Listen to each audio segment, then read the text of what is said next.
আরে আগুন তো লাগলো, ভিতরে দেখছি যে 4-5টার উপর বড় বড় সিলিন্ডার মজুদ রয়েছে। আমি জানি না বাঁকুড়া পৌরসভা এদের পারমিশন গুলো দিল কিভাবে।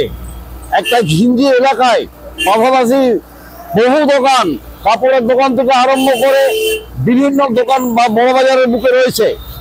সর্বোপরি আমরা দেখলাম কি যে একটা আগুন লাগতে পারে, কিন্তু ফায়ার ব্রিগেডকে ফোন করা হচ্ছে।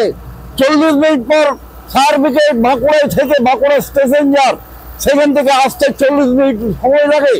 আজকে যদি গ্রামে কোনো জায়গায় আগুন লাগে তাহলে তো আমার মনে হচ্ছে ধূলিসাৎ হয়ে যাবে গ্রামের পর গ্রাম, ফায়ার ব্রিগেড সেখানে পৌঁছাবে না। অতএব আমি মনে করি বাঁকুড়া বড় বাজারের বুকে আরো অনেক ধরনের এই ধরনের ব্যবসা চলছে যাদের প্রকৃত কোনো লাইসেন্স আমার মনে হচ্ছে নেই।